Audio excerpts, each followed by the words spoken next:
Hello, everyone, and welcome to today's live podcasting talk. Thank you so much to everyone for being here and to our community members. I really appreciate it. My name is Khaled Abuljebain. I'm the founder of Hope It Helps Media Consulting and the Hope It Helps podcast.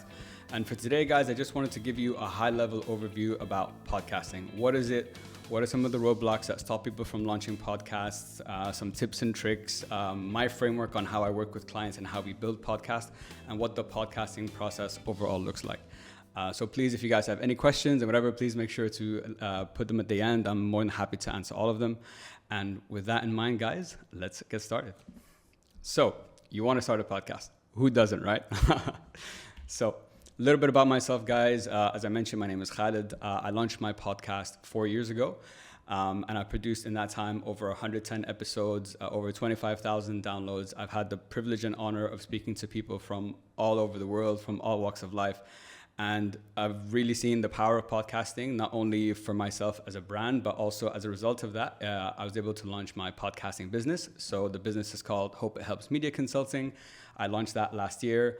And the reason I launched it is because a lot of people, like I'm sure many of you, have a lot of questions about podcasting. A lot of people want to start podcasts, but they don't know where to start.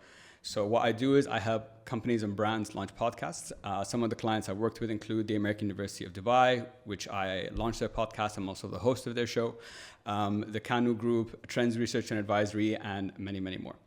All right, so let's start with, guys.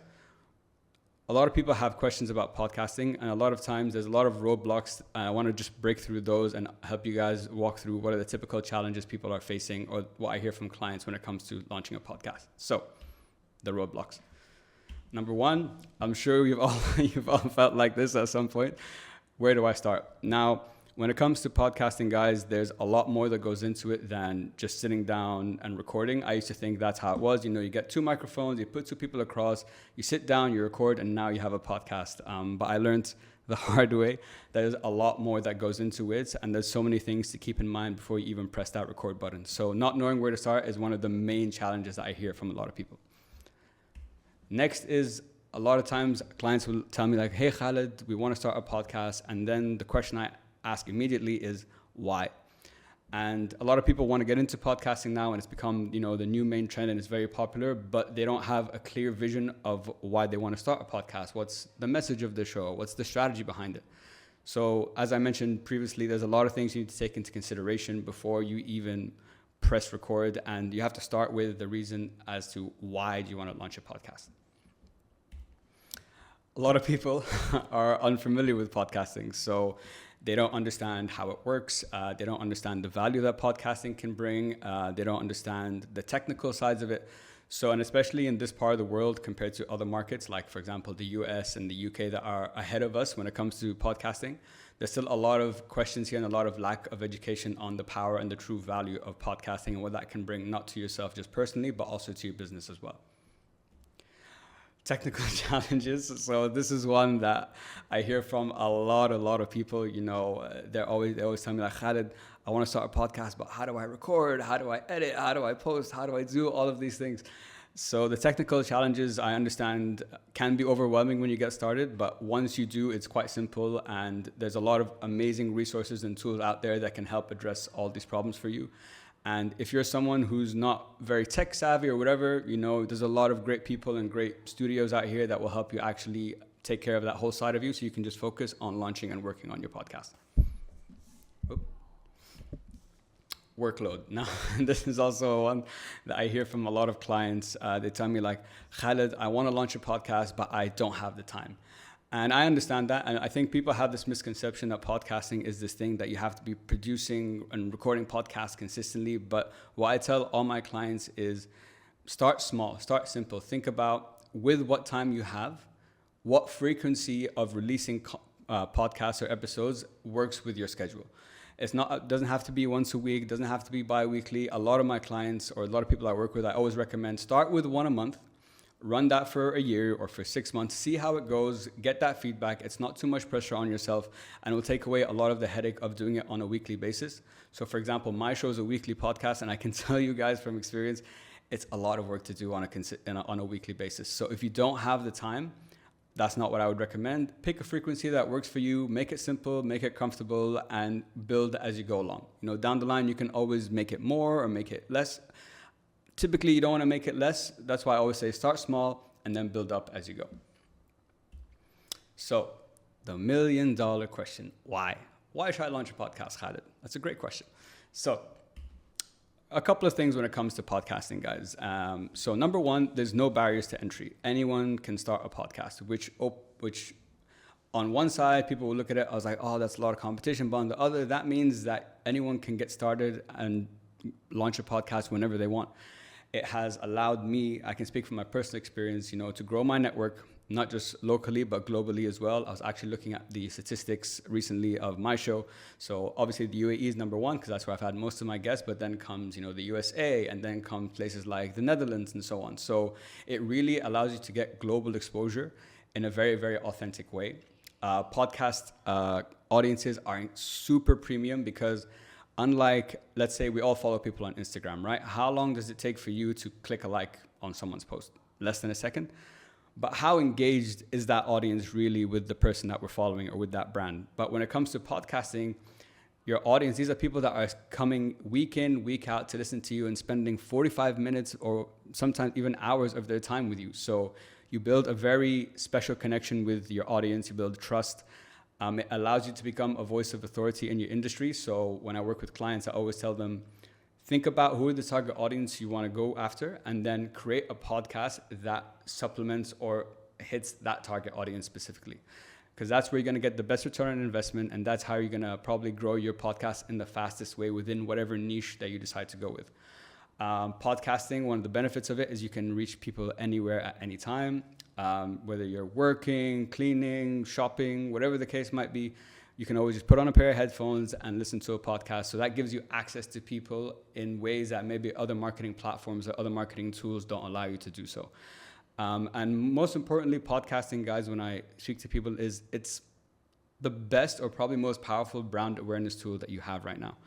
Because why do we all listen to podcasts? Because there's a huge crave for authenticity and authentic conversations. So if I want to create a connection with a potential audience member or with, someone I'm trying to work with or get in touch with, podcasting is a very authentic way to build that connection and kind of start that conversation. And also down the line, that your podcast can become a very powerful lead generation tool for your business. It can allow you to speak. For example, in my case, I've spoken to people I would have never dreamed of speaking to, but those people have not only been guests on my show, but have actually ended up becoming clients of mine. So there's also monetization and ads and brand sponsorships, and podcasting, guys, is the infinite content engine. From one 45-minute episode, you have the ability to create hundreds and hundreds of pieces of content. You can create short form for YouTube, like chapters between let's say 3 to 10 minutes, TikToks, shorts, reels. You can transcribe your podcast now. That will help you with newsletters, help you make blogs, SEO. So it's an incredibly, incredibly powerful tool that hits a lot more areas than I think people realize. So now we go into the how. So I want to walk you guys through the step-by-step process that I go through with my clients. And this is how, if you're thinking to launch a podcast, this is how you should be thinking about it moving forward. This is the framework that I've come up with.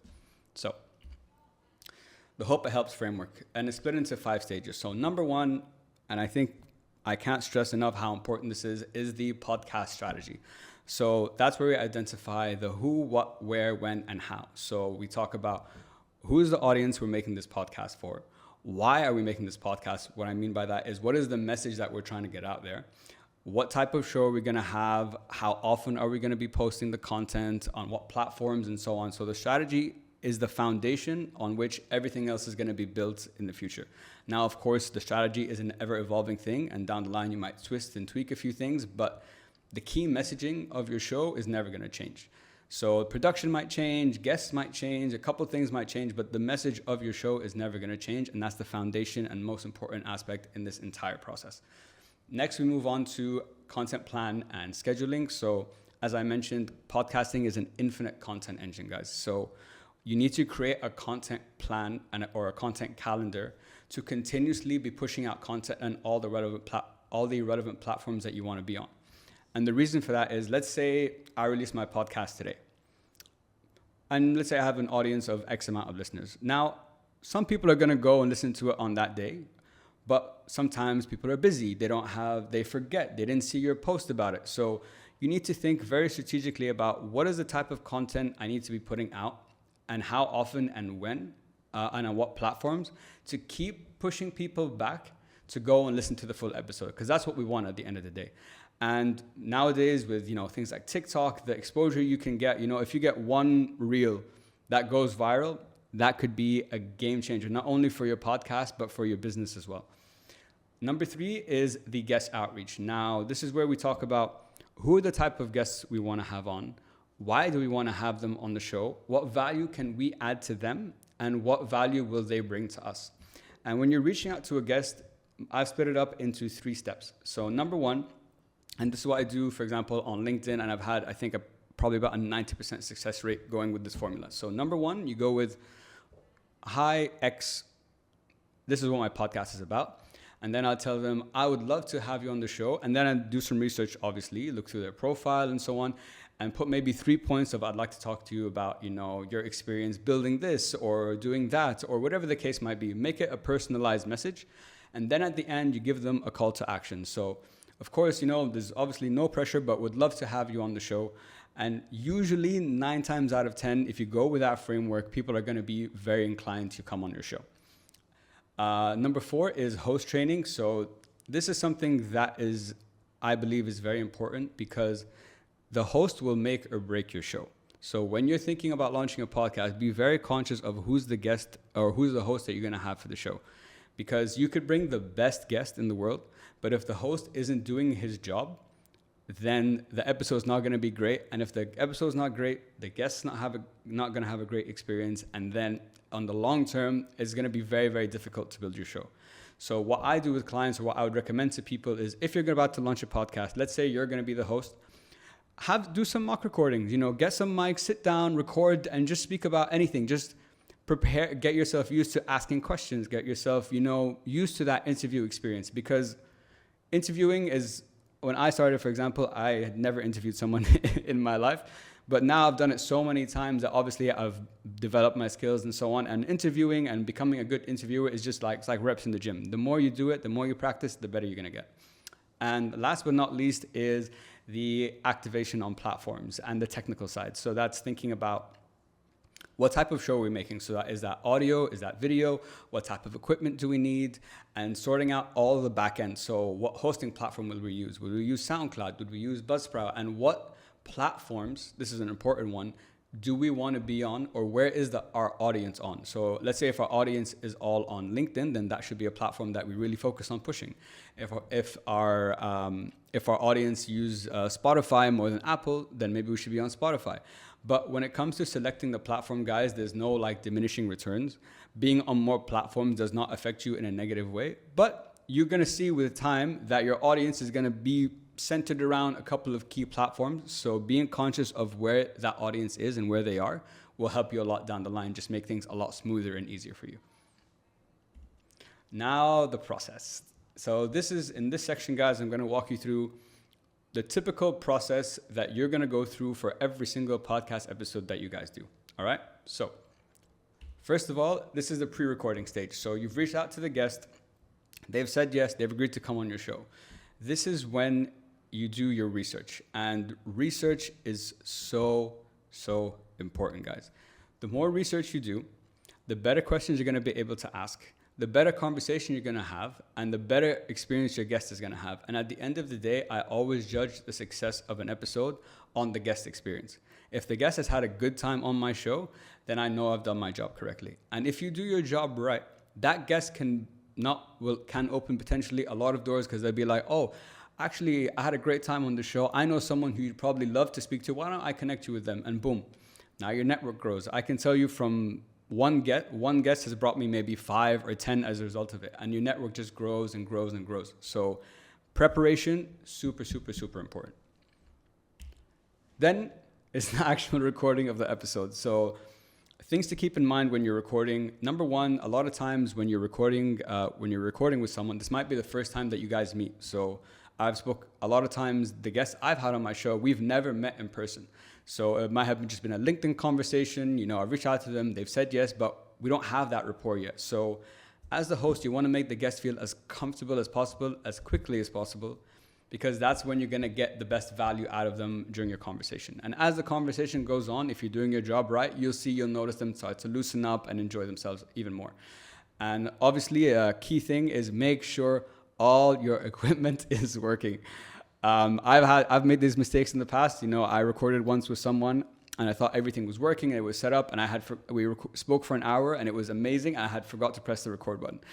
So these things can happen. So being conscious of this and preparing in advance, making sure the microphones are working, the cameras, the lighting's the way you want it, the mics sound good, the recording is going well. Very, very, very important, because I was fortunate in that example that the guests had time for us to re-record right there and then. But a lot of time, guests might not have that. You might not have that luxury with your guests. Number 3, and this is the one that takes so much time, but is such a crucial part of this entire process, which is the editing of the episode. So for example, I have a video podcast, right? So in this editing process is, number 1, I want to make sure I'm editing and producing the highest quality content I can. And in the editing process, this is where we build out all that content that I was telling you about earlier for the calendar that will go, along with the podcast.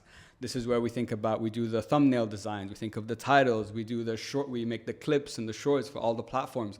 And we take all that and put it into that structure or whatever calendar that we've created, so that once we launch, we have everything ready for the post-marketing side, which I'm going to get into in a little bit.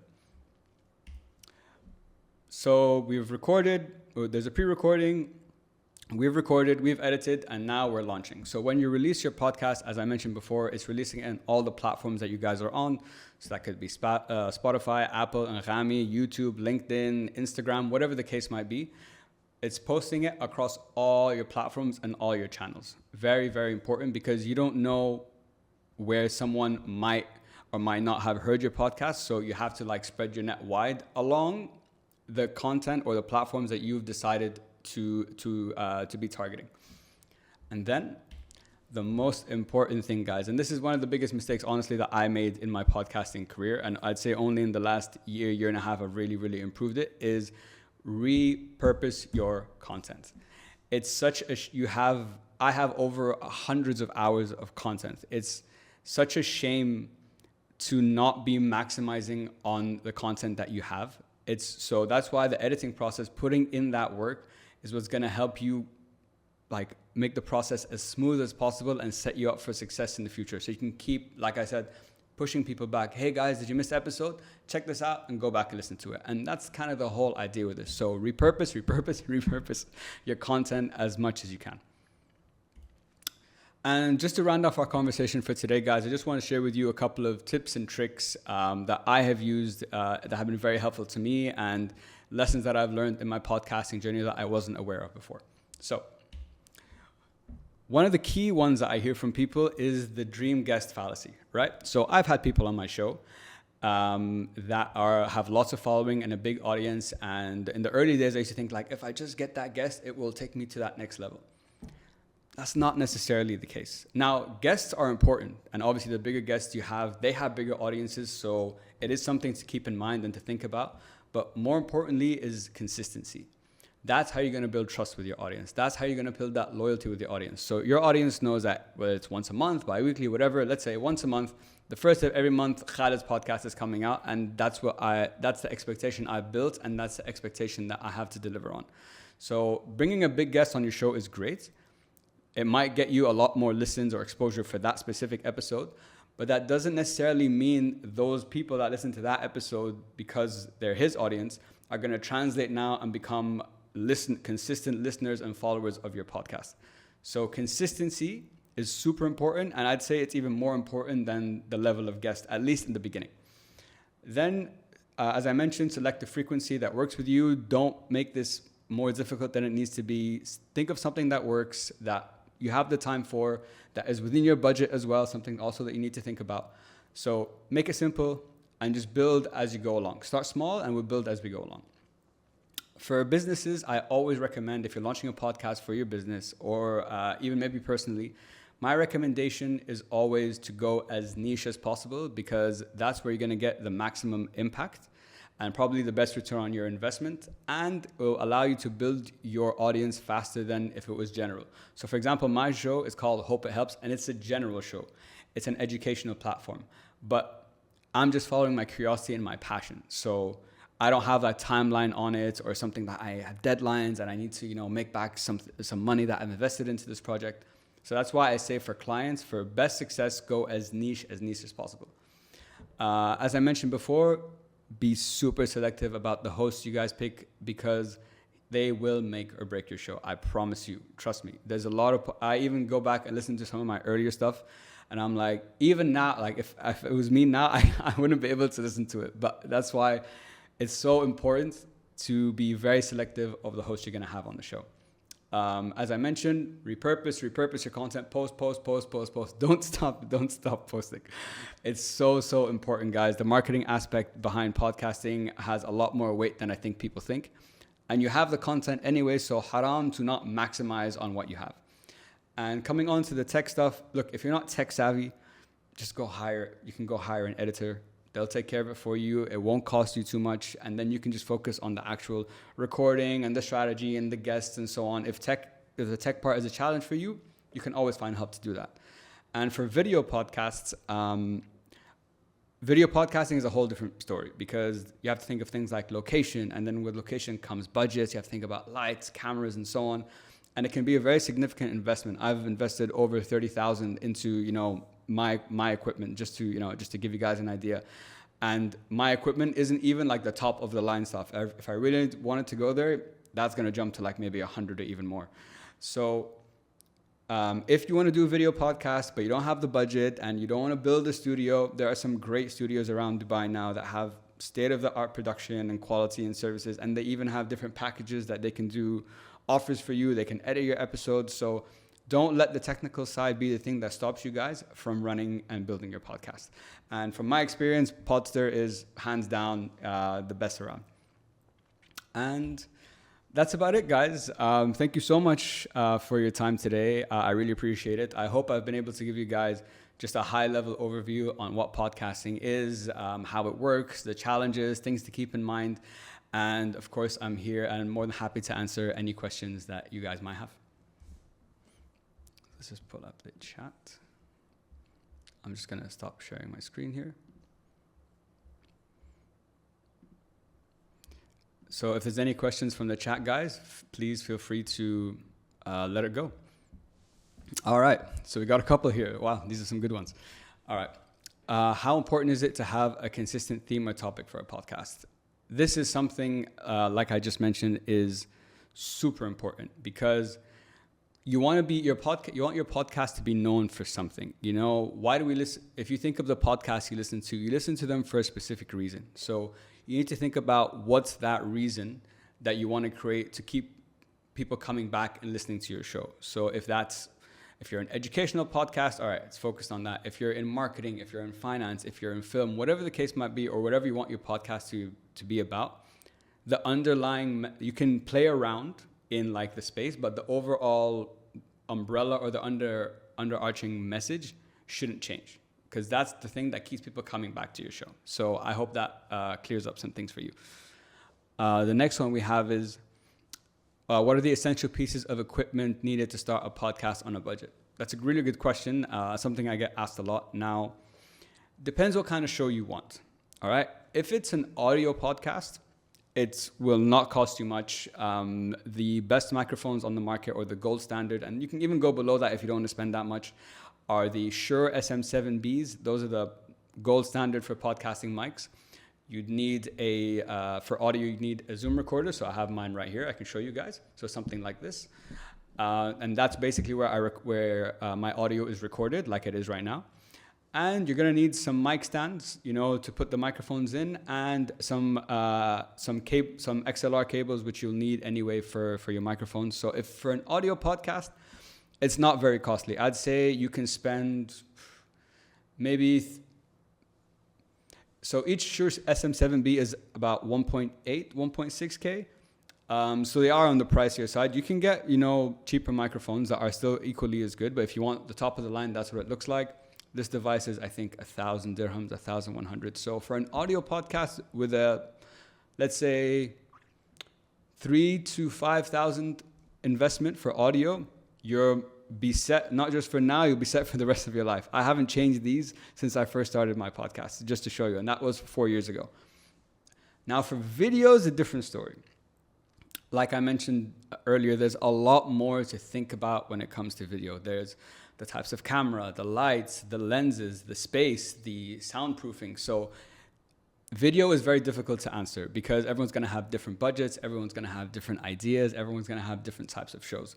So videos are very on an individual basis, and each project is going to be completely different. But audio, what I just mentioned, that will get you started and you'll be set up forever. That's all you need, honestly. Next question we have is, what are effective ways to promote a new podcast and gain initial listeners?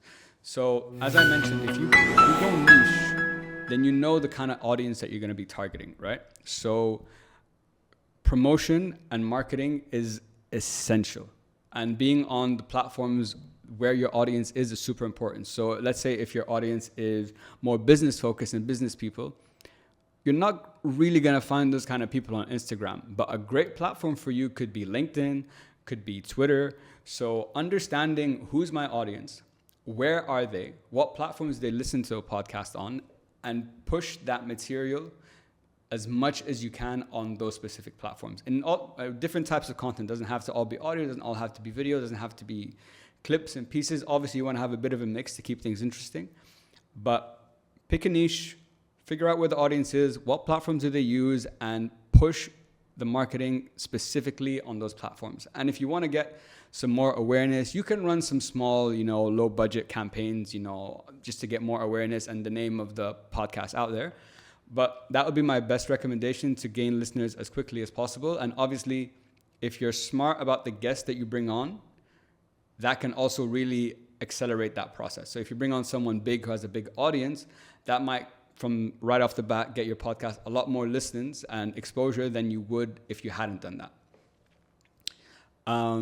Next question. What current trends do you see in the podcasting industry that new podcasters should be aware of? One of the biggest trends that I've noticed over the years is the shift to video. And the reason for that is, and I've spoken to people on my podcast about this, video just adds a whole different dimension to your podcast. Podcasting in its essence is audio, but video adds a whole new dimension. It's different when me and you, if you're listening to a podcast, than seeing a podcast, right? My reaction to how I'm speaking, all this, it's a lot more engaging. And also to keep in mind, YouTube, guys, is the number 2 search engine in the world. So you really should be on YouTube. You know what I mean? It's a massive platform for you. It'd be such a waste to not do it, because if you're already making that investment to start a podcast, build it in a way that is going to set you up for the highest chance of success and as quickly as possible. So I would for sure say I would recommend people to do video as well. And because being on YouTube, that's going to be a game changer for you. Now, YouTube's a beast all in itself, but if you can crack that thing and get it right, there's a lot of success you can have in a very, very, very short time. And there's a lot of great videos and tools and resources out there that will tell you about the secrets behind YouTube, how to think about it, how to strategize behind it. So I would definitely say shifting to video is probably one of the biggest trends I've seen. And also, brands are really looking into podcasts now, guys, because everyone's competing in the same digital spaces on Instagram, the ads and whatever. Podcasting revenues in 2023 were over $2 billion. And that's only growing. And especially where we are in the region, we're still in the early stages. So brands only, I'd say in this past year and a half, have really started to look at podcasts as, maybe starting to run ads on podcasts might give us a better return on our investment than running, let's say, a impressions or awareness campaign on Instagram. So brands are looking at it more. Everyone's doing it for a reason. It's not by accident. So those are 2 things I definitely keep in mind, and there's no greater time to start than right now. And last question we have here. Are there any common mistakes that new podcasters should avoid? Yes. Look, podcasting is... your podcast and podcasting, you're going to improve with time. So you expecting yourself to right off the bat be perfect is unrealistic. And to think that in just after 3 episodes or 4 episodes, now you're going to have hundreds of thousands of listeners. No, that's not the case. It takes time to build an audience. It really does. And it takes time not only to build the audience, but for that audience to trust you and to keep coming back. That's not going to happen over just a few episodes. That's going to happen over at least, I'd say, a year or 6 months to a year of producing a podcast, whether that's once a month or bi-weekly, it doesn't matter. But after a year, you'll have a pretty good idea of who your audience is, what kind of numbers are you looking at, and that will give you some really good information on how to move forward. So don't expect to start and have an audience ready straight away and so on. That's not how it works.